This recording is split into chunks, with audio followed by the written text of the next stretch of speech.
Magandang araw po uli sa inyo, sa aking mga ka-YouTube. Ito po yung aking 6 batch na gagawing patiner. So, ilang araw or ban po ba daw talaga dapat nating umpisang paliguan ang ating mga alagang biek or baboy? Well, dito po sa aking mga alaga, sila po ay 61 days na ngayon or 31 days after po ng walay. Sa ganitong edad, dapat po talaga naliligo na sila. Pero dahil po sa sitwasyon ng klima ngayon dito sa amin, na sobra ang lamig ng panahon, mas mainam na hindi ko muna sila paliguan kasi baka po sipunin. Mas mahirap pag sinipon ang baboy, mahirap gamutin. Lalo pa nga, ganito kalamig ang panahon ngayon.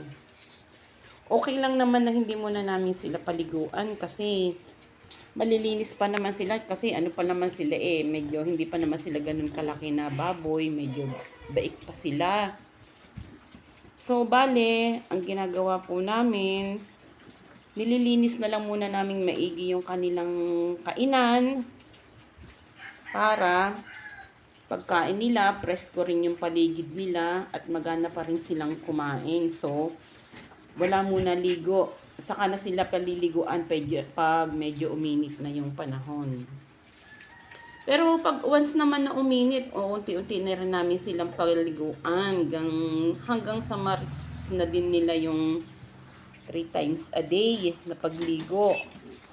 Kasi need na din naman talaga ng baboy na maligo lagi, lalo pag mainit ang panahon, para na din sa kanilang mabilis na paglaki at mabigat na timbang.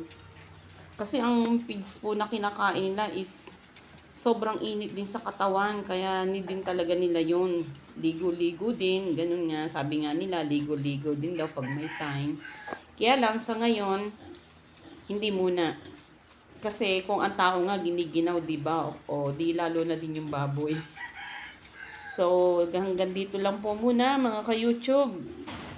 And till next po sa aking mga i-upload na YouTube ulit para po sa mga kaunting kaalaman tungkol po sa aking maliit na babuyan. Salamat po!